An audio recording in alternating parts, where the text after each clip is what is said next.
একটা সমস্যা আছে। এখানে আহলে হাদিসের নাম নিয়ে নতুন কিছু মানুষ যারা তৈরি হয়েছে শুধু ফিতনা তৈরি করে। এ আহলে হাদিস না, আহলে খবিস। নাম নিয়েছে আহলে হাদিস। আপনাকে বলা লাগবে আমি আহলে সুন্নাত ওয়াল জামাত। আপনি আহলে হাদিস দাবি করতে পারবেন না, কারণ রাসূলের এমন এমন হাদিস আছে যেগুলো আপনি মানতে পারবেন না। হাদিস যদি কেউ বলে আমি হাদিস মেনে চলবো, আমি আহলে হাদিস, আমি সহিহ হাদিস ছাড়া কিছু মানি না, তাহলে আপনার জীবন ব্যর্থ হয়ে যাবে। নবীর হাদিস মানার সুযোগ নেই কেন? শিক্ষিত মানুষ যারা আহলে হাদিস দাবি করেন তাদেরকে আমি বলছি, বিশ্বনবী 11টা বিয়ে করেছিলেন সহিহ হাদিস। এখন যদি বলেন আমি হাদিস মেনে চলি, আমি সহিহ হাদিস, আমি আহলে হাদিস, 11টা বিয়ে করা লাগবে। বিশ্বনবী একবার একটা ডাস্টবিনের কাছে গেলেন, ময়লা স্তূপের, শরীরে ময়লা লেগে যাবে এই জন্য তিনি দাঁড়িয়ে প্রসাব করলেন। এটাও সহিহ হাদিস। এখানে আলেম নেই, সহিহ হাদিস এটা। এখন যদি মনে করেন নবীর হাদিস আমিও দাঁড়িয়ে প্রসাব করব, আপনার কান ধরে চড় দেওয়ার দরকার না। কিছু একটা অভিযোগের জবাব দেব, রাজি আছেন শুনতে? বাংলাদেশের বেশ কিছু বক্তাকে দেখেছি, তারা পরিষ্কারভাবে বলছে হাদিস মানা যাবে না, সুন্নাত মানতে হবে। ভাই এই ভাইরাস আছে এলাকাতে? নবীর হাদিস মানা যাবে না, সুন্নাত মানতে হবে। ভাই শুনেছেন এ দাবি? অনেক আলোচক বলছে না? আর কত সুন্দর কোরআন হাদিস থেকে দলিল দিচ্ছে, নবীর যদি কেউ হাদিস মানে সে গোমরাহ পথভ্রষ্ট হয়ে যাবে। হাদিস মানা যাবে না, সুন্নাত মানতে হবে। তারপর তারা দলিল পেশ করছে কত সুন্দর। সুনান তিরমিজি কিতাবুল ফিতান হাদিস নাম্বার 2676, আল্লাহ রাসূল বলেছে আমের মৃত্যুর উপরে অনেক রকমের ফিতনা শুরু হবে, তখন কি করবে? আলাইকুম বিসুন্নতি ওয়া সুন্নাতে খুলাফায়ে রাশিদিন ওয়া মাহদিন।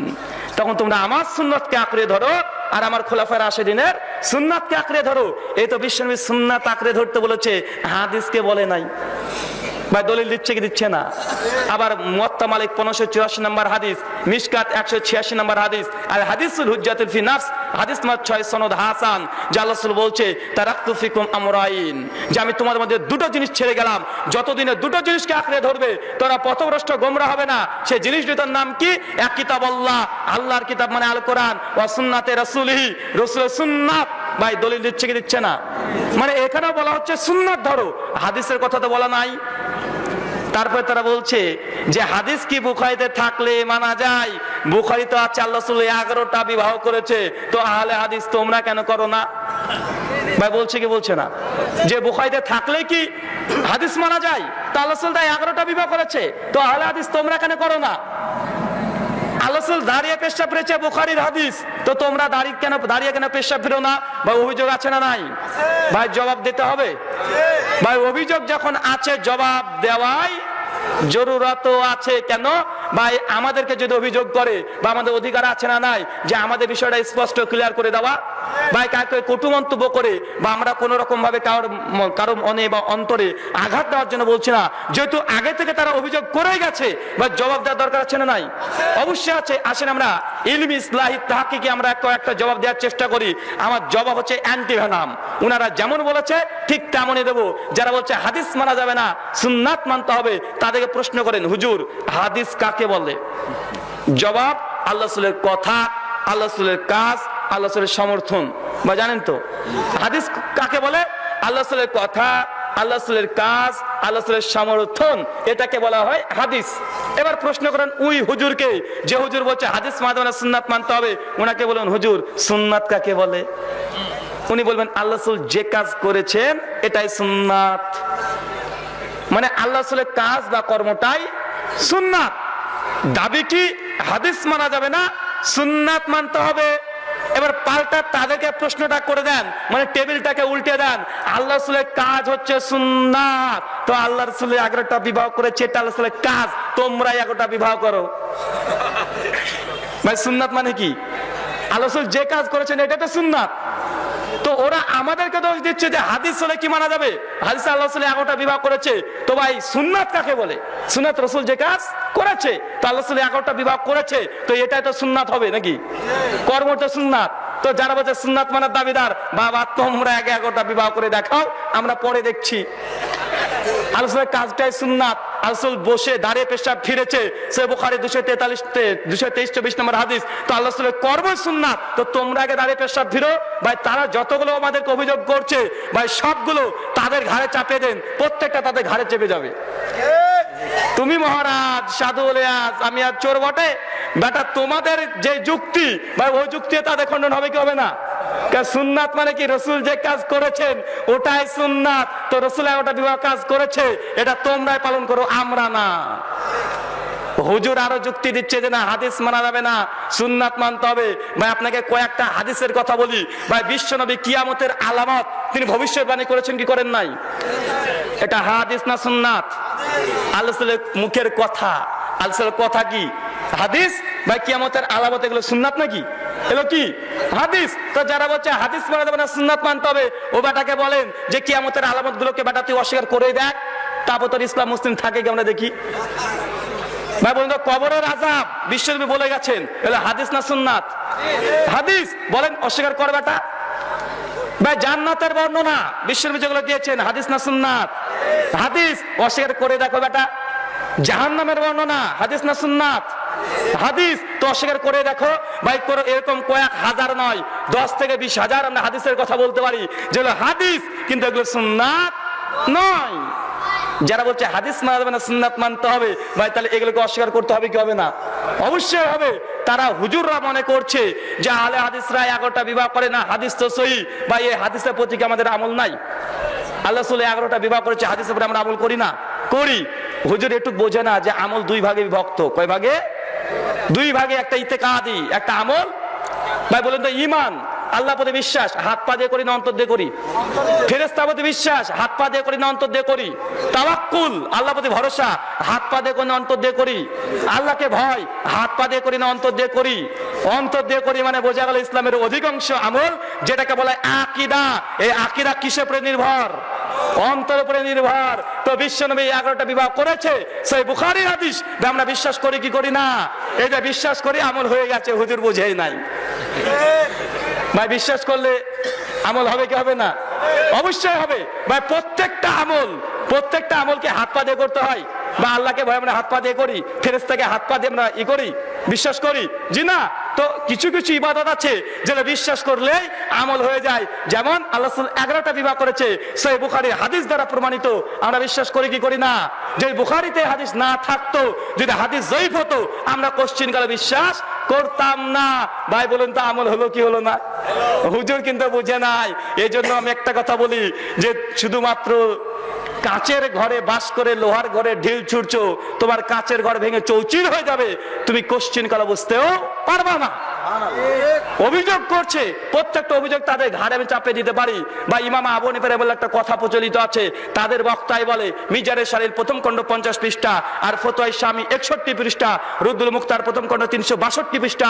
পরিষ্কার ইমাম আবু হানিফা বলছেন ইজা সাআল হাদিসু ফাওয়া মাযহাবি, যখন সহিহ হাদিস পাবে ওটা আমার মাযহাব। তো ইমাম আবু হানিফা রাহিমাহুল্লাহ কি বলেছে? হাদিসকে মাযহাব বলেছে না সুন্নাতকে বলেছে? হাদিসকে বলেছে। তো ইমামের কথা ছেড়ে দিয়ে আজকে কার পেছনে তারা দৌড়ছে আর আমাদেরকে অভিযোগ করছে যে হাদিস মানা যাবে না সুন্নাত মানতে হবে। বা ইমাম আবু হানিফা রাহিমাহুল্লাহর মাযহাব কি ছিল? হাদিস না সুন্নাত? হাদিস। ভাই তাদেরকে জিজ্ঞাসা করবেন যেসব হুজুরা এই অভিযোগ করছে, ওদেরকে বলবেন ভাই শরীয়তে দলিল কয়টা? তারা দেখবেন হাসতে হাসতে একদম বলে দিবে কোরআন, হাদিস, ইজমা, কিয়াস। বা বলে কি বলে না? বেটা হাদিস বলছিস কেন? সুন্নাহ বল। কথা বোঝেন নাই? শরীয়তে দলিল কয়টা? হুজ্জাত কটা? তারা তাদের কি দাবি? তাদের দাবি দেখেন, তারা বলছে কোরআন, হাদিস, ইজমা, কিয়াস। আরে বেটা হাদিস বলি কেন? একটু আগে যে বলি হাদিস মানা যাবে না, বল কোরআন আর সুন্নাহ। কোরআন আর সুন্নাহ। আমি এই জন্য বলি যারা বলে হাদিস মানা যাবে না সুন্নাত মানতে হবে, বা তাদের জন্য মাছ খাওয়া হারাম ফতোয়া দিতে হবে। কেন মাছ খাওয়া হারাম ফতোয়া আসবে না? ভাই কোরআন সূরা মাইদা আয়াত নম্বর 3 পরিষ্কার আল্লাহ বলছে হুরমাত আলাইকুম মাইতাতু ওয়াদ দাম, তোমার জন্য মৃত প্রাণী হারাম করা হলো। কি হারাম? মৃত প্রাণী। ভাই মরা মাছ আমরা খাই কি খাই না? বলেন মরা মাছ খাই না ভাই আমরা? তো ভাই মরা মাছ যে হালাল কোথায় পেয়েছেন? হাদিসে পেয়েছেন। আল্লাহ রসুল মরা মাছ প্রসঙ্গে সুনান তিরমিজি কিতাবুত তাহারাত হাদিস নাম্বার 63, সুনান আবু দাউদ কিতাবুত তাহারাত হাদিস নাম্বার 83, মুসনাদে শাফিঈ হাদিস নাম্বার 1, বুলবুল মারাম হাদিস নাম্বার 1, জীবনের জগতে হাদিসটা বর্ণনা আছে বিশ্বনবীর কাছে। সমুদ্র সৈকতে সাহাবীরা জিজ্ঞাসা করছে, ইয়া রাসূলুল্লাহ, এই সমুদ্রের পানি দেখে আমরা ওযু করতে পারবো? আল্লাহ রাসূল বলছে, সমুদ্রের পানিও পবিত্র, এর মৃত মাছগুলো পবিত্র। বাট আল্লাহ রাসূল কি বলেন? কথা মানে কি? হাদিস। তো ভাই মৃত মাছ এটা হাদিস না সুন্নাত? তো হুজুর এবার ফতোয়া দাও যে হাদিস মানা যাবে না, সুন্নাত মানতে হবে। যদি এই দাবি আর একবার করেছে, হুজুরের জন্য মরা মাছ খাওয়া হারাম ফতোয়া দিতে হবে। হুজুর দিয়ে ওই দেখো একটা মাছের ব্যাপারে একদম গাছে টাঙিয়ে তোমাকে শেষ করে দিবে। মাছের ব্যাপারে ছাড়বে ভাবছেন? তো ভাই হাদিস আর সুন্নাতের মধ্যে তারা যে পার্থক্য করছে, এই পার্থক্যটা আমার জানা মতে এটা মাত্র আজ থেকে 20 বছর 30 বছর আগেকার পার্থক্য। এর আগের ওলামারা কেউ করেনি। নতুন করে একটা ফিতনা তৈরি করার জন্য বাংলাদেশের মাটিতে চোরাগুলো উন্মুক্ত করছে যে হাদিস মানা যাবে না, সুন্নাত মানতে হবে, বা হাদিস আর সুন্নাতের মধ্যে কোনো পার্থক্য নেই। তার জ্বলন্ত একটা উদাহরণ দিই ভাই, সুনান তিরমিজি এটা হাদিসের গ্রন্থ কি গ্রন্থ নয়? সুনান আবু দাউদ, সুনান নাসাই বা হাদিসের গ্রন্থ কি হাদিসের গ্রন্থ নয়? হাদিসের গ্রন্থ।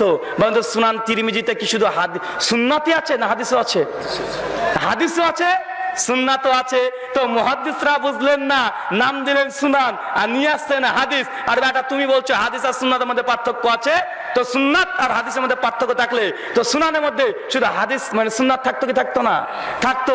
ভাই এইভাবে অসংখ্য ঘটনা বলতে পারি যে হাদিস, পৃথিবীর যত হাদিস আছে সমস্ত সহিহ হাদিসকে মানা সম্ভব, তবে সমস্ত সুন্নাতকে মানা সম্ভব নয়। কেমন? পৃথিবীর যতগুলো সহিহ হাদিস আছে ভাই মানা সম্ভব কি সম্ভব নয়? যেমন 11টা বিবাহ, এই হাদিসকেও মানা যায়, এখানে বিশ্বাস করলাম হয়ে গেল। কিন্তু যদি বলে না সমস্ত সুন্নাত মানতে হবে, তো সুন্নাত আল্লাহর জন্য খাস আছে না নাই? আল্লাহর খাস সুন্নাত 11টা বিবাহ করা। তো ভাই কেউ যদি সুন্নাত মানতে হবে ভাই, তাকে 11টা বিবাহ করতে হবে কি হবে না? তো আমি এটা বোঝানোর চেষ্টা করলাম, সমস্ত হাদিস মানা যায় কিন্তু সমস্ত সুন্নাত মানা যায় না। এই জন্য তো আমরা আহলুল হাদিস, আমরা আহলুস সুন্নাহ অবশ্যই। কিন্তু আমরা আহলুল হাদিস কেন পরিচয় দিই? এটা ব্যাপক অর্থ, এর মধ্যে সমস্ত কিছু চলে আসে। হাদিস বললেই ভাই ওর মধ্যে সুন্নাত আছে না নাই? কেউ সুন্নাতের মধ্যে সমস্ত হাদিস পাবেন, সুন্নাতের মধ্যে জান্নাতের বর্ণনা পাবেন, সুন্নাতের মধ্যে জাহান্নামের বর্ণনা পাবেন, সুন্নাতের মধ্যে ফেরেশতা বর্ণনা পাবেন, সুন্নাতের মধ্যে জিনের বর্ণনা পাবেন, সুন্নাতের মধ্যে আল্লাহর পরিচয় জানতে পারবেন। সুন্নাত মানে রসুলের শারীরিক গঠন, রসুল কেমন দেখতে ছিল, চোখ কেমন ছিল, নাক কেমন ছিল, কেমন ভাবে চলতো, কেমন ভাবে হাঁটতো, কেমন ভাবে খেতো, কেমন ভাবে হিল্লান দিত। ভাই সামালের তিরমিজিতে বর্ণনা আছে না নাই? এবার হাদিস না সুন্নাত?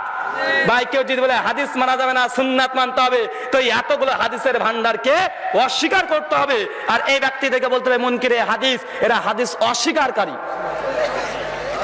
এতক্ষণ বললাম, আপনারা ভাবলেন যে রুহুল আমিন ভাই আপনি এমন কথা বললেন, ভাই কয়েকটা বই দেখাবো, রাগ করবেন? পরিষ্কার ভাই, তারা যে হাদিস মানতে অস্বীকার করে, একদম বাংলা টাটকা বই, আপনারা বাংলাদেশের কষ্ট করে বইটা বাংলাদেশ থেকে টাকা দিয়ে কিনেছি, টাকাটা আমার লেগেছে, গোটা বইটাকে পড়েছি, নোট করেছি, আবার ঘুরে ঘুরে নিয়ে বেড়াচ্ছি। একটা বই দেখাই বুঝতে পারবেন। এই বইটার নাম হচ্ছে মাযহাব ও তাকলিদ, প্রিয় কেন? কি বললাম? এটা আমাদের হানাফি ভাইরা এটা মাযহাব মানতে হবে এই পক্ষে দলিল দিয়ে একটা বই রচনা করেছে। বইটা মূল লেখক জাস্টিস তাক উসমানী, বাংলাদেশ থেকে বইটা অনুবাদ করেছে। মাকতাবাতুল আশরাফ, কোথা থেকে? মাকতাবাতুল আশরাফ থেকে ছাপিয়েছে। বইটার মুকাদ্দমা ভূমিকা লিখেছে বাংলাদেশের শীর্ষ স্থানীয় ওলেমায়ে দেওবন্দের একজন মুহাদ্দিস মাওলানা আব্দুল মালিক হাফেজাহুল্লাহ। এই বইটার 112 নম্বর পৃষ্ঠায় কি লিখেছে দেখবেন, দেখেন কি লিখছে। ভাই বাংলা বই, আরবি দেখাচ্ছি না। বাংলা কেন না, আপনাদের বাংলাদেশেরই বই, বাংলা আপনারা লিখেছেন যেন বাঙালি মানুষগুলো বুঝতে পারে যে তাদের আকীদা কেমন হাদিসের ব্যাপারে আর মাযহাবের ব্যাপারে, তাহলে স্পষ্ট হয়ে যাবে। দেখুন কি লিখছে 112 নম্বর পৃষ্ঠায়। কেউ যদি দেখতে চান এসে দেখে যাবেন, আপনাদেরকে দেখানোর জন্য বইটা নিয়ে এসেছি। একটা শব্দ যদি উল্টাপাল্টা পান তো ভাই আপনার যাই কথা বলবেন সেটা মানতে আমি রাজি আছি। কি লিখছে দেখেন, আসমিক ভাবে যদি এমন কোন হাদিস নজরে পড়ে যায় যা বাহ্যিক তার ইমামের মতের পরিপন্থী, তবু তার কর্তব্য হলো সেই ইমাম ও মুজতাহিদের মতের অনুসরণ করা। বলুন নাউযুবিল্লাহ মিন যালিক। লেখক লিখছে যে মাযহাব কেমন ভাবে মানতে হবে, বলছেন যে আপনি একটা হাদিস পড়ছেন, পড়তে পড়তে দেখছেন বাহ্যিক ভাবে হাদিসটা মাযহাবের ইমামের বিরুদ্ধে চলে গেছে। তখন লেখক বলছে যে হাদিসকে বাদ দাও, তোমার ইমামের কথাটাকে মেনে নাও। বলো নাউজুবিল্লাহ মিন জালিক। দেখেন আরো তারপরে কি লিখছে দেখেন, আশ্চর্য হয়ে যাবেন, মানুষকে বোকা পেয়েছে। কি লিখছে দেখেন, আর আলোচ্য হাদিস সম্পর্কে এই বিশ্বাস রাখিবে যে আমি এর মর্ম অর্থ বুঝতে পারিনি, অথবা আমার ইমামের কাছে নিশ্চয় এর বিপরীতে অনেক শক্তিশালী দলিল আছে। উনি মানে কি বোঝাতে চাইছেন জানেন, যে একজন আলেম, বুখারী দাস দিচ্ছে 725 নম্বর হাদিসে এসেছে, মালিক বিন হুয়াইরিসের হাদিস, রাসূল যখন রুকুতে যেতেন, রুকু থেকে উঠতেন, তখন রাফুল ইয়াদাইন করতেন। এখন দেখছে একজন আলেম মানুষ, আরে বুখারীতে তো রাফুল ইয়াদাইন হাদিস, তিন রকম ফতোয়া দিচ্ছে কি, যদি বাহ্যিক তোমার মাযহাবের পরিপন্থী যদি সহিহ হাদিস চলে আসে, তবে একজন আলেম বা সাধারণ মানুষের কথা বলেনি, কার কথা? আলেম উক্ত হাদিসের উপরে আমল করতে পারবে না। ভাই কার? সাধারণ মানুষ। রাখালের কথা বলেছে, মুরগি আলার কথা বলেছে? জি না, কার কথা? আলেমের কথা। যে আলেম হলেও তারপর উক্ত হাদিসের উপরে আমল করতে পারবে না, বরং মাযহাবের ইমামের ওপরেই আমল করতে হবে। ভাই বলুন তো কোন মুসলিমে দাবি করতে পারে? কোশ্চিন কালেও নয়। আরেকটা বই আছে, ইমাম মানবো কেন, মানে মাযহাব বা ইমাম কেন মানবো, বইটার 39 নম্বর পৃষ্ঠা আর 40 নম্বর পৃষ্ঠায় ঠিক একই ধরনের কথা লিখেছে। দেখেন মার্ক করা আছে, যা দেখতে চান দেখতে পারেন। আর ক্যামেরাম্যান একটু দাঁড়ান তো ভাই, ক্যামেরাম্যান দাঁড়ান, জুম করবেন বইগুলোকে, যেন আমার দোষ না হয়। জুম করে দেখিয়ে দেবেন বইটা, যে তাদের বই। তা লিখছে, ইমাম মুজতাহিদের কথার খেলাফ কোন হাদিস পেলে একজন সাধারণ আলেম, কি ভাই, আলেমের জন্য ইমামের রায় ছেড়ে হাদিসের উপরে আমল করার অনুমতি নেই। কি বলছে? আলেমের কাছে, কিন্তু আপনার আমার মত মানুষের কাছে নয়। বলছে ইমাম মুজতাহিদের কথার খিলাফ যদি কোন সহিহ হাদিস চলে আসে একজন আলেমের কাছে, তবু উক্ত হাদিসের উপরে আমল করা জায়েজ নয়, বরং ইমাম আবু হানিফা রাহিমাহুল্লাহকে প্রাধান্য দিতে হবে। বা বলুন তো এটা গুলুফিদ দ্বীন, এটা ধর্মের মধ্যে বাড়াবাড়ি কি বাড়াবাড়ি নয়? অবশ্যই এটা বাড়াবাড়ি। ভাই তাদের কথা এই ধরনের আমি কয়েকশো আপনাদের সামনে নকল করতে পারি। ভাই শুধুমাত্র আপনার বাংলাদেশ থেকে যে কটা বই বের হয়েছে, আমি সেই কটা বই থেকে আপনাদেরকে রেফারেন্স গুলো দিচ্ছি, যেন আপনারা বুঝতে পারেন যে তাদের মাযহাব বা মানার মানে তাদের কাছে কোরআন এবং হাদিস মূলত দলিল না। কি বললাম? তাদের নিকটে কোরআন আর হাদিস দলিল না। দলিল কোনটা জানেন? ইমাম আবু হানিফা রাহিমাহুল্লাহর ফতোয়া। কি বললাম? তাদের নিকটে কোরআন হাদিসের কোনো মূল্য নাই। কিসের মূল্য আছে? ইমাম আবু হানিফা রাহিমাহুল্লাহর ফতোয়া। ভাই বইটার নাম হচ্ছে জা আল হক। কি বললাম? জা আল হক, 3য় খণ্ড 50। পরিষ্কার ভাই কি লিখছে দেখেন, যে ইমাম আবু হানিফা রাহিমাহুল্লাহর ফতোয়ার কত মূল্য তারা দেয়, স্পষ্ট তাদের দাবি রাখেন। এর বিভিন্ন জবাব আমরা বরাবর দিয়ে এসেছি। এখন একটা মীমাংসাপূর্ণ আলোচনা করছি, আর সেটা হলো আমাদের দলিল তো রিওয়ায়াত বা হাদিসগুলো নয়, আমাদের মূল দলিল তো ইমাম আবু হানিফার নির্দেশ। বলুন নাউজুবিল্লাহ মিন জালিক। কি বলছেন? বলছে আমাদের নিকটে কোরআন হাদিস যে দলিলগুলো দিচ্ছ, এই দলিলগুলো আমাদের দলিল নয়। আরে আমাদের দলিল তো ইমাম আবু হানিফা রাহিমাহুল্লাহ যে কথা বলেছে ওটাই আমাদের জন্য দলিল।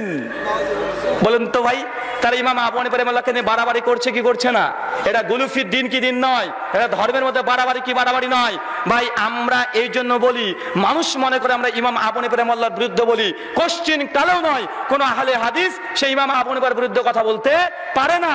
আমরা মনে করি ইমাম আবু হানিফা, ইমাম শাফিঈ, ইমাম মালিক, ইমাম আহমদ ইবনে হাম্বল রাহিমাহুল্লাহ, আল্লাহ সুবহানাহু ওয়া তাআলা 4 জন ইমামের উপরে আল্লাহ যেন খুশি হয়, জান্নাতুল ফেরদৌস দান করে, বলেন আমিন। আমরা মনে করি এই 4 ইমামকে ভালোবাসা একজন ইমানদার ব্যক্তির ইমানের দাবি রাখে। যদি কোনো ব্যক্তি 4 ইমামের সঙ্গে শত্রুতা পোষণ করে, আমরা আহলে হাদিস ঘোষণা দিই যে আমরা তার সঙ্গে শত্রুতা ঘোষণা করি, আমরা তার সঙ্গে শত্রুতা করি। যে ইমাম আবু হানিফার বিরুদ্ধে কথা বলে, আমাদের সঙ্গে ইমাম আবু হানিফা রাহিমাহুল্লাহর কোনো সমালোচনা আমরা করি না, শত্রুতা পোষণ করি না, বরং তাদের সঙ্গে আমাদের শত্রুতা আছে যারা বলে যে ইমাম আবু হানিফা রাহিমাহুল্লাহর ফতোয়া যদি হাদিস বিরোধী হয়ে যায়, ইমাম আবু হানিফার ফতোয়াকে মানতে হবে, হাদিসকে বাদ দিতে হবে। শত্রুতা এদের সঙ্গে আছে। অথচ ইমাম আবু হানিফা রাহিমাহুল্লাহ বলছেন ইমাম কাজী ইউসুফ রাহিমাহুল্লাহ 181 হিজরিতে মৃত্যুবরণ করে।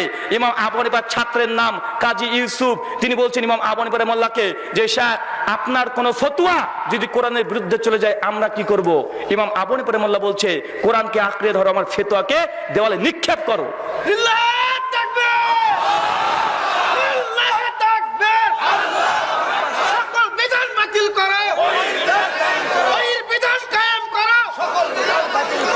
এরপরে ইমাম আবু হানিফা রাহিমাহুল্লাহকে জিজ্ঞাসা করছে তারই ছাত্র কাজী ইউসুফ রাহিমাহুল্লাহ, তিনি বলছেন যে ওস্তাদ এরপরে যদি বিশ্বনবীর হাদিসের সঙ্গে আপনার ফতোয়া পরস্পর বিরোধী হয়ে যায় আমরা কি করব? তারপরে ইমাম আবু হানিফা রাহিমাহুল্লাহ বলছে যে রাসূলের হাদিস তোমরা গ্রহণ করো আর আমার কথা আবু হানিফার কথা দেওয়ালে নিক্ষেপ করো। ভাইটা ইমাম আবু হানিফা রাহিমাহুল্লাহর মত। আর তাদের মত কি? তারা বলছে যে আমার কথা মানে হাদিস যদি ইমাম আবু হানিফার বিরুদ্ধে চলে যায় তো ইমাম আবু হানিফা রাহিমাহুল্লাহকে মানতে হবে, হাদিসকে বাদ দিতে হবে। বলো নাউজুবিল্লাহ। ভাই বন্ধু তাদের মত আর ইমাম আবু হানিফা রাহিমাহুল্লাহর ফতোয়া এক আছে? ভাই আমরা ইমাম আবু হানিফা রাহিমাহুল্লাহকে সবচেয়ে বেশি ভালোবাসি। তিনি যেমন ভাবে বলেছেন আমরা ঠিক তেমন ভাবে মানি। আরেকটা বই দেখাই ভাই, বই দেখাতে গেলে অসংখ্য বই দেখানো যাবে। এই বইটার নাম হচ্ছে ইরফানের শরিয়াত, আহমেদ রেজা খানের লেখা। তিনি বইটার মধ্যে কি লিখছে দেখবেন আশ্চর্য হয়ে যাবেন। এবার এমন কথা লিখে দিয়েছে একদম ছক্কা মেরেছে। এতক্ষণ 4 চলছিল, এবার এক ধাপে 6। 112 নম্বর পৃষ্ঠা ইরফানের শরিয়াত। ভাই আপনাদেরকে বাংলা বই কেন দেখাচ্ছি জানেন? এই বইগুলো সব উর্দুতে, মূলত তাদের কেন ভাই বলুন তো, দেওবন্দি মাদ্রাসা কোথাকার? ভারতের। আমাকে অনেকে অভিযোগ করে যে রুহুল আমিন ভাই আপনি বাংলাদেশের লোক, বাংলাদেশের ইন্ডিয়ার লোক, আপনি বাংলাদেশে সমালোচনা করেন কেন বাংলাদেশি আলেমদের? আরে বেটা দেওবন্দ কি তোমাদের বাংলাদেশের নাকি? ভাই দেওবন্দ কাদের? কোথাকার ভাই? আমাদের ভারতের। ভাই আমি তো দেওবন্দীদের সমালোচনা করি, তুমি কাদের সমালোচনা করছি? আপনার দেশের না আমার দেশের? আরে আমার দেশের করছি। বাট তুমি আমাদের ভারতের দেওবন্দ নিয়ে তুমি পাগলামি করে বেড়াচ্ছ আর আমাকে দোষ দিচ্ছ। ভাই বেরেলির যদি আমি সমালোচনা করি কাদের দেশে সমালোচনা করছি? আরে আমার দেশের। তুমি আমার দেশের ফ্যানকে আবার আমাকে হুঙ্কার দাও। দেন কি লিখছে দেখেন 126 নম্বর পৃষ্ঠায়, 112 নম্বর পৃষ্ঠায় কি লিখছে দেখেন। একটা প্রশ্ন এসেছে ইমাম আবু হানিফা রাহিমাহুল্লাহর ইজতিহাদ ও কিয়াসকে যারা বাতিল বলে তাদের হুকুম কি? প্রশ্ন নম্বর 21 ইরফানে শরিয়াত আহমেদ রেজার লেখা প্রশ্ন নম্বর 21। এখন জবাব দিচ্ছে কি দেখেন, ফাতোয়া আলমগীরি সহ অন্যান্য ফতোয়ার গ্রন্থে উল্লেখ আছে যারা হযরত ইমাম আবু হানিফা রাহিমাহুল্লাহর কিয়াস ও ইজতিহাদকে হক না জানবে সে কাফের। বলে নাউজুবিল্লাহ মিন জালিক। ছক্কা দেখেছেন? এতক্ষণ বলছিল যে হাদিস যদি ইমাম আবু হানিফার বিরুদ্ধে চলে যায় কি মানতে হবে? ইমাম আবু হানিফা রাহিমাহুল্লাহকে মানতে হবে, হাদিসকে বাদ দিতে হবে। এখন আবার বলছে কি কেউ যদি ইমাম আবু হানিফা রাহিমাহুল্লাহর ইজতিহাদ বা কিয়াস বা ফতোয়াকে হক বা সত্য না মানে সে ব্যক্তি কাফের। চিন্তা করেছেন ভাই এত বড় ফতোয়া? ভাই তাদের ফতোয়া এগুলো। ভাই আমরা যদি পড়ি আমাদের দোষ কেন হবে? তোমরা বই লিখে রেখেছো, দোষ নাই, আমরা পড়লে দোষ। তবে বিক্রি করো কেন? অসংখ্য কথা আছে। আরেকটা আপনাদেরকে দেখাই, যত দেখাতে চাইবো অনেকগুলো আছে, গাড়িতে প্রচুর বই আছে এই ধরনের ইবারত। আপনাকে শুধুমাত্র দেখাচ্ছি যে তাদের নিকটে তাদের ইমামের মর্যাদা কি। এ বইটাতে আবার আশ্চর্য জিনিস লিখেছে, এ 6 না 12 একদম মানে আপনার ফিল্ডিল উল্টে দিয়েছে। এত হাদিস চলছিল, এখন চলে এসেছে কি জানেন? এখন চলে এসেছে কোরআনের আয়াত যদি চলে আসে। বইটার নাম জাল হক। এটা আমার কাছে যেটা আছে প্রথম খণ্ড 43 নম্বর পৃষ্ঠায় পরিষ্কার ভাবে কি লিখছে দেখেন। এখানে আমি দাগিয়ে রেখেছি একদম বই, যারা দেখতে চান এসে দেখে দেবেন কি লিখেছে। একটা কথা যদি মিথ্যা প্রমাণ হয় আপনার যে শাস্তি দিবেন আমি সেই শাস্তি দিতে রাজি আছি। কি লিখছে দেখেন, 4 মাযহাব ছাড়া অন্য কোন মাযহাবের তাকলিদ বা অনুসরণ জায়েজ নয়, যদিও সেই মাযহাব সাহাবীদের উক্তি হোক। এবার সাহাবীকে ধরেছে বেটা, এবার এতক্ষণ হাদিস ধরেছে, সাহাবীদের উক্তি হোক, সহিহ হাদিস হোক, জয়ীফ হাদিস লিখে নাই, সহিহ হাদিস। সহিহ হাদিস ও কোরআনের আয়াতের সঙ্গে সঙ্গতিপূর্ণ হোক। এবার কোরআন তো ধরেছে, এবার কি ধরেছে? কোরআন সাহাবীকে, তবে সহিহ হাদিস এবং কোরআনের আয়াতের সঙ্গে সঙ্গতিপূর্ণ হয়। যে 4 মাযহাবের কোন একটা অনুসারী নয় সে পথভ্রষ্ট এবং পথভ্রষ্টকারী। চিন্তা করেছেন? পরিষ্কার বলছে মাযহাবের খিলাফ যদি সাহাবীদের আমল চলে আসে মানা যাবে না, মাযহাবের খিলাফ যদি কোরআনের আয়াত চলে আসে মানা যাবে না, মাযহাবের খিলাফ যদি রাসূলের হাদিস চলে আসে তবুও মানা যাবে না। ভাই তারপরে ইমানের দাবিদার এরপরে ইমানের দাবিদার। আর বেটা আমাদেরকে তোমরা বলো আমরা ইহুদি খ্রিস্টানের দালাল, বা তোমাদের বই কি লিখে রয়েছে যে মাযহাবের বিরুদ্ধে কোরআন চলে আসলে কোরআন মানা যাবে না, হাদিস মানা যাবে না, সাহাবীদের আমল মানা যাবে না, আর আমাদেরকে বলছে ইহুদি খ্রিস্টানের দালাল। আশ্চর্য দুনিয়া। একটু আসেন পীরের অপারেশন হোক। রাজি আছেন? বাংলাদেশে একটা পীর আছে, আরে ভাই এত বড় ভুড়ি, রায়ান ভাইয়ের 2 ডবল হবে। রায়ান ভাই আছে, ইনার 2 ডবল হবে। পীরের নাম কি? দেওয়ানবাগী পীর। বেটা শয়তান কিছুদিন আগে দাবি করেছে যে তার মুরিদকে সামনে রেখে, বাবা তোদেরকে যদি আমি বলি যে নবীজির কন্যা ফাতেমা, মা ফাতেমার বউ, তোরা কি বিশ্বাস করবি? আর মুরিদ শয়তান গুলো বলছে আমরা বিশ্বাস করব। ভাই ভিডিও দেখেন নাই? আপনাদের বাংলাদেশের ভিডিও বাংলাতে আছে। হুজুর শুধু বলে যে আরবি আরবি, আরে এগুলো বাংলা দেখাচ্ছি, তোমাদেরই লেখা। ভাই তারা আরবিতে কিতাব লিখেছে না বাংলাতে লিখেছে? বাংলাতে। বক্তৃতা আরবিতে দেয় না বাংলাতে দেয়? বাংলাতে। তো বাংলা বলেছে বাংলা দিয়ে তোমাকে অ্যান্টিভেনাম দেওয়া হচ্ছে, তুমি কতক্ষণ দিতে পারে দেখো। তো এই পীরের দাবি যে নবীজির কন্যা ফাতেমার সঙ্গে নাকি তার বিবাহ হয়েছে, ওটা নাকি তার বউ। নাউজুবিল্লাহ মিন জালিক। এখন বলতে পারেন ওটা তো ভণ্ড পীর, ওটা ভণ্ড পীর, এই পীরগুলো শয়তান। তবে হাক্কানি পীর যারা আছে তাদের কথা মানতে হবে, তাদের কথা মানাটা জরুরত। ভাই দাবি করে কি করে না?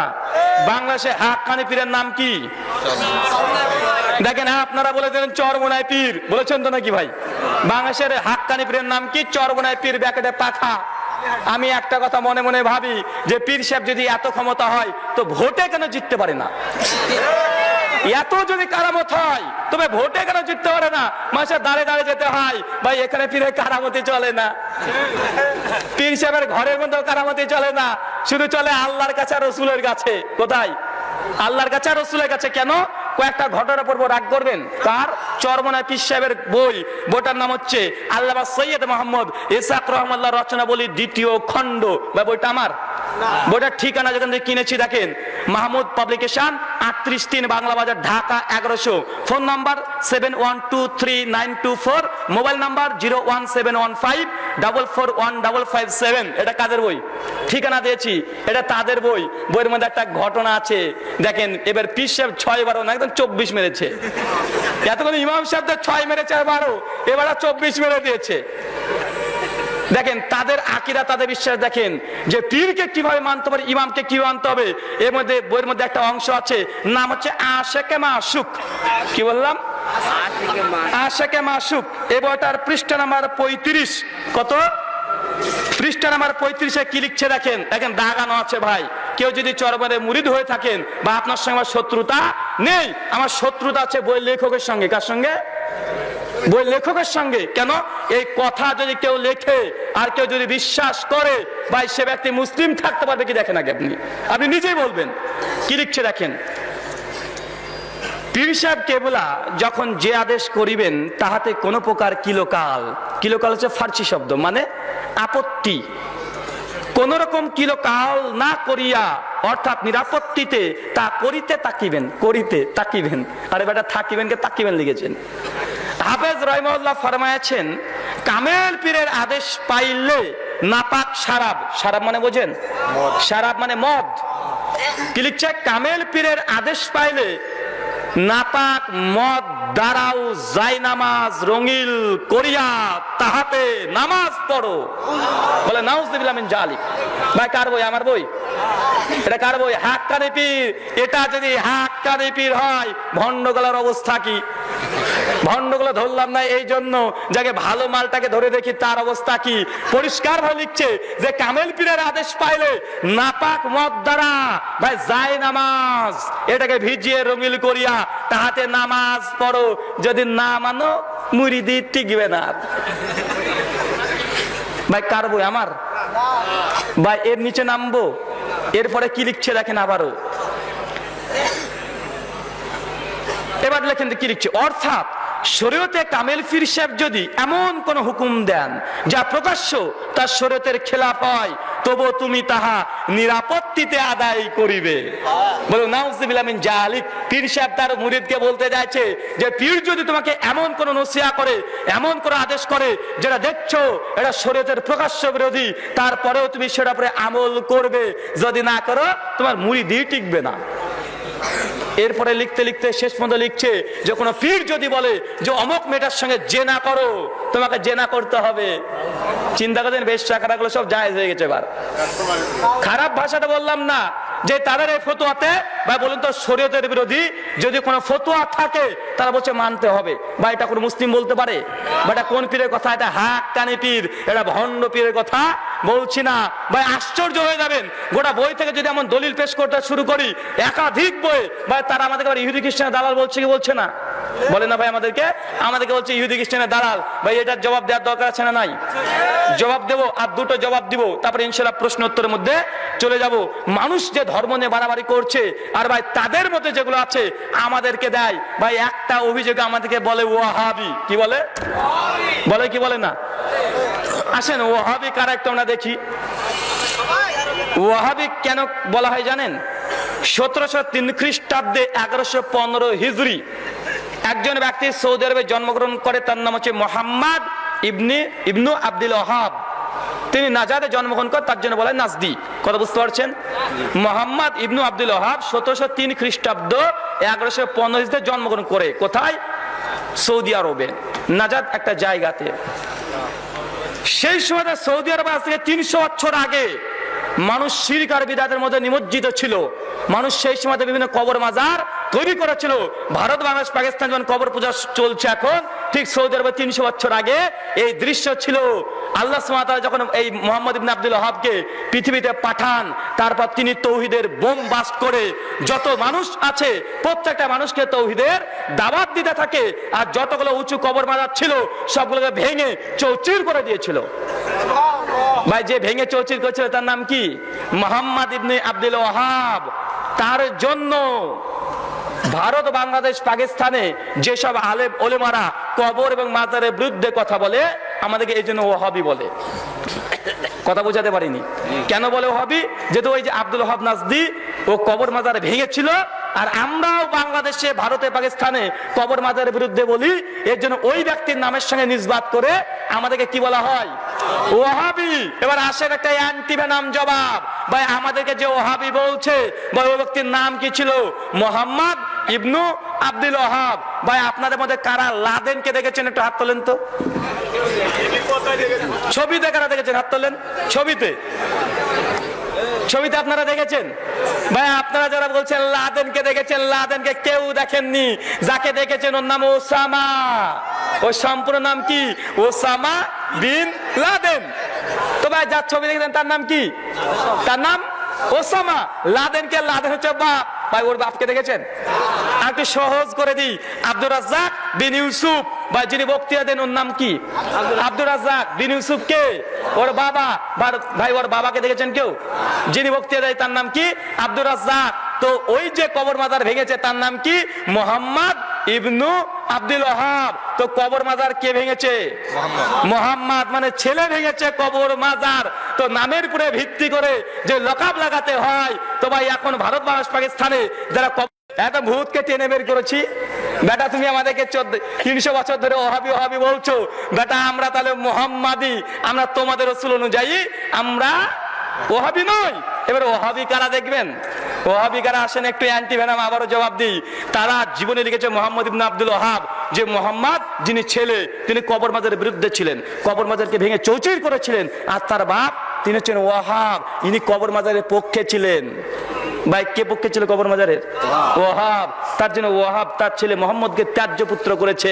তারাই তার জীবনীতে লিখে রেখেছে হক বাতিলের লড়াই। পৃষ্ঠা নাম্বার 81-তে তারা লিখছে যে আব্দুল ওয়াহাব নাজদি এতই কুলাঙ্গার যে তার বাপ তাকে ত্যায্য পুত্র করেছে। কেন? তার বাপ ছিল কবর মাজারের পক্ষে আর বেটা ছিল কবর মাজারের বিপক্ষে। তবে কবর মাজারের পক্ষে কে ছিল? ওয়াহাব। তো এখনো ভারত, বাংলাদেশ, পাকিস্তানে যারা কবর মাজারের পক্ষে আছে, ভাই তাদের নাম কি হওয়া উচিত? ওয়াহাবি। বেটা তুমি ওয়াহাবি আর আমাদেরকে ওয়াহাবি বলো? বেটা কাজের উপরে ভিত্তি করে যদি হয় তো আমাদের নাম দরকার ছিল মুহাম্মাদি, আর কাজের উপরে ভিত্তি করে তোমরা হবে ওয়াহাবি। আসো দেখো যে তোমার মধ্যে ভূত কিভাবে বের করেছে টেনে টেনে। ভাই ওয়াহাবি কারা বলেন এবার? ওয়াহাবি তারা। তারপরেও আমরা বলি পৃথিবীতে যদি কোনো মানুষের নামের সঙ্গে আমরা আহলে হাদিসরা নাম রাখার জন্য বৈধ মনে করি না। মুহাম্মাদের নাম অনুসারে আমরা মুহাম্মাদি রাখতে রাজি নয়। যদি বিশ্বনবীর নাম অনুসারে মুহাম্মাদি হয় আলহামদুলিল্লাহ গ্রহণ করব, কিন্তু উম্মতির নামের সঙ্গে লকব দিতে আমরা রাজি নই। আরেকটা অভিযোগ আমাদের উপরে, যারা ইহুদি খ্রিস্টানের দালাল, এরা ইংরেজের জামানার তৈরি হয়েছে। বা অভিযোগ আছে না নাই? আছে না? যে তোমরা তো ইহুদি খ্রিস্টানের দালাল, তোমরা ইংরেজের দালাল। আমাদেরকে ইংরেজের দালাল বলে কি বলে না? বা আসেন একটু আমরা একটু দেখি, ইতিহাস দেখি যে আসলে কারা ইংরেজের দালাল আর কারা ইংরেজের জামানাতে পয়দা। ভাই রাগ করবেন? রাগ করে লাভ নাই ভাই। ইতিহাস কখনো মিথ্যা কথা বলে না, ইতিহাস সত্য কথা বলে কি বলে না? বলে। ভাই যারা আমাদেরকে বলছে ইংরেজের জামানায় পয়দা, ভাই তারা কারা বলেন তো? হয় দেওবন্দি অথবা বেরলবি, এ দুটো দল তো। বিশেষ করে দেওবন্দিরা বেশি বলে, যারা কওমি তারা তো বলে বেশি। তো ভাই এবার আসলে প্রশ্ন করেন, ভাই তোমরা দেওবন্দি কেন দেওবন্দি? ওরা দেখেন একটা উত্তর দেবে যে আমরা দারুল উলুম দেওবন্দ, আমাদের ইন্ডিয়াতে 1867 খ্রিস্টাব্দে একটা মাদ্রাসা তৈরি হয়, যে মাদ্রাসাতে পড়াশোনা করে ফারেক হলে তাদেরকে দেওবন্দি বলা হয়। ভাই দেওবন্দি কাকে বলা হয়? যারা দেওবন্দ মাদ্রাসা পড়েছে তাদেরকে বলা হয় দেওবন্দি। যেন মুখলেসুর রহমান মাদানি, উনি দেওবন্দে পড়েছে, উনাকে দেওবন্দি বলে ঠিক আছে। কেন? ওই দেওবন্দ মাদ্রাসা থেকে ফারাগাত করেছে। এবার আমাদেরকে তারা বলছে তোমরা ইংরেজের জামানায় পয়দা, তোমরা ইংরেজ জামানায় তৈরি। তো ভাই একটা ছোট্ট প্রশ্ন জেনে নেন, যারা বলছে যে আমরা দেওবন্দি, ভাই তাদেরকে আমাদের প্রশ্ন হচ্ছে এটা, ভাই দেওবন্দ মাদ্রাসার নাম অনুসারে তোমরা নিজেদের দেওবন্দি পরিচয় দাও। আর দেওবন্দ মাদ্রাসা সৃষ্টি হয়েছে 1867 খ্রিস্টাব্দে। এবার একটা ইতিহাস দাও যে 1867 খ্রিস্টাব্দের পূর্বে পৃথিবীতে দেওবন্দি বলে কোনো ফিরকা ছিল? ভাই তাদের নামে কোনো মাদ্রাসা ছিল? তাদের নামে কোনো মসজিদ ছিল? তাদের নামে কোনো পায়খানা ঘর ছিল? আরে ভাই তাদের জন্ম হয়েছে 1867-তে। কততে? 1867। কেন? দারুল উলুম দেওবন্দের নাম অনুসারে ভাইরা নিজেদেরকে দেওবন্দি বলে কি বলে না? তো মাদ্রাসা সৃষ্টি হওয়ার পরে তাদের সূচনা তো অবশ্যই 100%। ভাই বন্ধু আদম আলাইহিস সালামের পূর্বে পৃথিবীতে মানুষ ছিল? আদম আলাইহিস সালামের পূর্বে যখন পৃথিবীতে মানুষ ছিল না, দারুল উলুম দেওবন্দের প্রতিষ্ঠা হওয়ার পূর্বে পৃথিবীতে দেওবন্দি বলে কোনো ফিরকা, কোনো মাযহাব ছিল না। আর ইতিহাস কথা বলছে 1857 সালে সেই সময় ইংরেজরা ভারতবর্ষ দখল করেছে, কি করে নাই? ভাই 1867 খ্রিস্টাব্দ যে সময় মাদ্রাসা তৈরি হয়, এই মাদ্রাসাটা ইংরেজের জামানাতে কি জামানাতে নয়? তো ভাই ইংরেজের জামানায় কারা পয়দা? দারুল উলুম দেওবন্দ যাবেন ভ্রমণ করতে, লেখা আছে স্থাপিত 1867 খ্রিস্টাব্দে। বেটা তোমাদের মাদ্রাসা, তোমাদের মানহাজ, তোমাদের আকীদা সমস্ত কিছু সৃষ্টি হয়েছে ইংরেজের জামানায় 1867 খ্রিস্টাব্দে। তার আগে কিন্তু একটাও মানুষ নিজেকে দেওবন্দি বলে দাবি করতো না। ভাই একই ভাবে বেরলবি যারা বেরলবি দাবি করছে, তারা আহমেদ রেজা খান বেরলবির নাম অনুসারে তারা এই দাবি করছে। তাদের জন্ম হচ্ছে 1856 খ্রিস্টাব্দে। ভাই এখন বলেন তো কারা ইংরেজের জামানায় পয়দা? রাগ করলেন?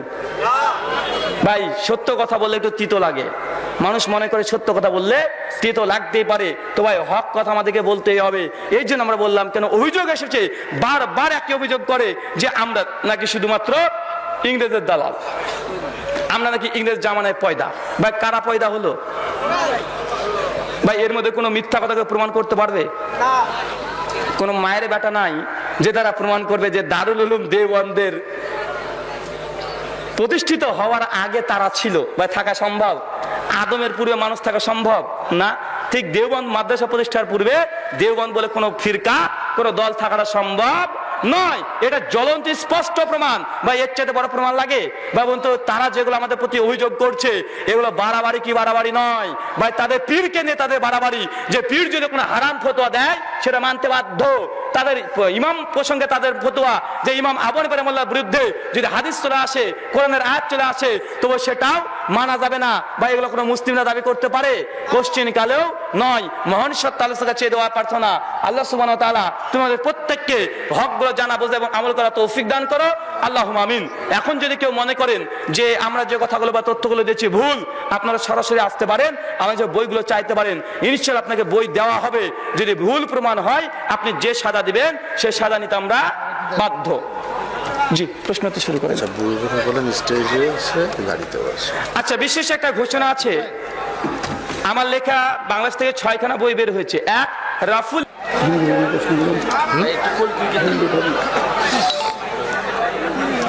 ভাই আপনারা শান্ত হয়ে বসে, ভাই হাঁটাহাঁটি না করে আমরা বসে। বাজারে এসে বাজবে না জন্য ভাই আমরা বসে শান্ত হয়ে, আলোচনা শেষ, এর প্রশ্ন উত্তর পর্ব শুরু হবে। বেশি নাই, 10টা 12টা বা 15টা প্রশ্ন আছে। 15 প্রশ্ন দিয়ে আমরা আলোচনা অনুষ্ঠান শেষ। যারা বই নিতে চান, প্রশ্ন উত্তর শেষ হওয়ার পরে বই নেবেন। স্টেজে তুলেও নিতে পারবেন, দাঁড়িয়ে থেকেও নিতে পারবেন। জি, ঠিক আছে, শুরু। জি। আসসালামু আলাইকুম ওয়া রাহমাতুল্লাহ। আসসালামু আলাইকুম।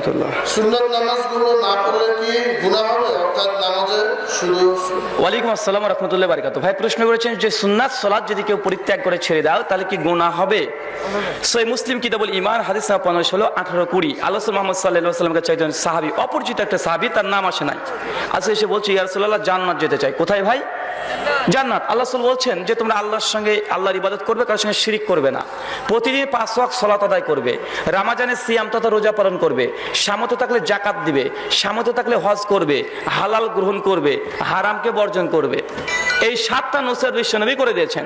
ওই সাহাবী তখন বলছে ওয়াল্লাহি ইয়া রাসূলুল্লাহ, আল্লাহর কসম আল্লাহ রাসূল, আপনি যতটা বললেন এর বেশিও করব না, কমও করব না। এই বলে সাহাবী চলে যাচ্ছে। আর সঙ্গে সঙ্গে আল্লাহ রাসূল বলছে বাকি সাহাবী থেকে জান্নাতি সাহাবী দেখবা, জান্নাতি ব্যক্তি। সাহাবী দেখার রাসূলকে বলছে ওই যে ব্যক্তি চলে গেল ওই ব্যক্তি জান্নাত যাবে। কেন? কেন ও বলছে আল্লাহ রাসূল আপনি যতটা বলেছেন এর বেশিও করব না, কমও করব না। ও কিন্তু সুন্নাত সালাতের কথা পড়বে এমন দাবি করেনি, প্রতিদিন 5 ওয়াক্ত ফরজ নামাজ পড়বে। আজ বলছি এটা যদি আমল করতে পারে ইনশাআল্লাহ একজন ব্যক্তি জান্নাত যাওয়ার জন্য যথেষ্ট। তো সুনান তিরমিজি স্পষ্ট হাদিস আল্লাহ রাসূল বলেছেন যে কোনো ব্যক্তি যদি ফরজ নামাজ ব্যতীত প্রতিদিন 10 রাকাত অথবা 12 রাকাত যে সুন্নাতকে কেউ যদি হেফাজত করে তো জান্নাতের যে 8টা দরজা আছে যে কোনো একটা গেট তার জন্য খুলে দেওয়া হবে। আলহামদুলিল্লাহ, সুন্নাত পড়লে অবশ্যই লাভ আছে, পড়া উচিত, এটা ছেড়ে দেওয়া উচিত নয়, এটাকে অনীহা করা উচিত নয়, এটা পড়া উচিত, এটা অসংখ্য তাগিদ আছে। তবে কেউ যদি না পড়ে কাবিরা গুনাহ হবে এমনটা নয়। আশি বিষয়টি স্পষ্ট হয়েছে। কসরের ক্ষেত্রে ফরজ নামাজগুলো পড়লে কি যথেষ্ট? ওয়ালাইকুম আসসালাম ওয়া রাহমাতুল্লাহি ওয়া বারাকাতুহু। ভাই প্রশ্ন করছেন কসরের ক্ষেত্রে শুধু ফরজ নামাজ পড়লে কি হবে?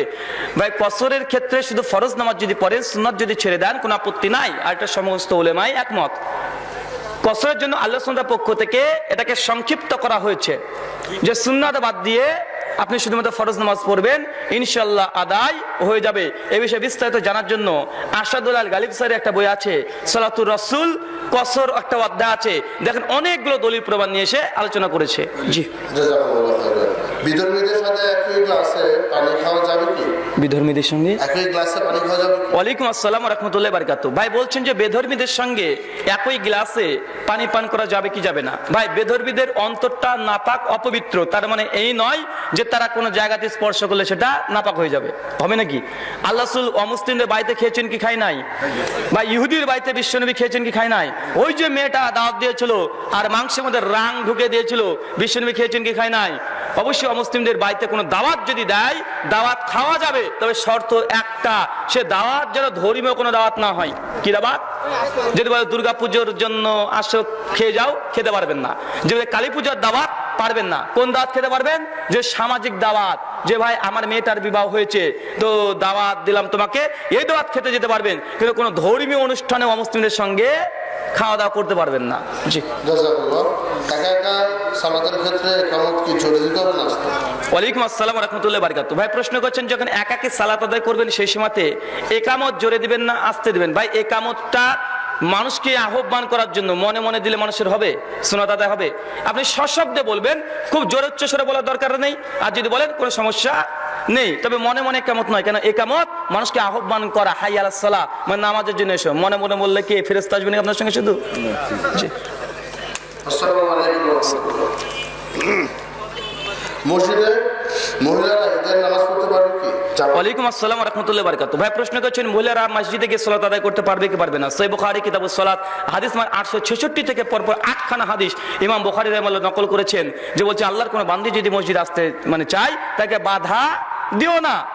ভাই আশ্চর্য হবেন যে হানাফি মাযহাবের প্রথম জামানার যতগুলো কিতাব আছে, হেদায়া বলেন, ফতোয়ায়ে আলমগীরি বলেন, বাহারুর রাইক বলেন, এনাইয়া বলেন, আর বদরুদ্দিন আইনির আল বিনাইয়া বলেন, প্রত্যেকে তারা একটা কথাতে অকপটে লিখে রেখেছে যে ইমাম আবু হানিফা রাহিমাহুল্লাহর নিকটে মহিলারা ফজর এশা সালাত মসজিদে গিয়ে আদায় করতে পারবে, রাতের সালাতও, দিনের কথা বাদই দেন।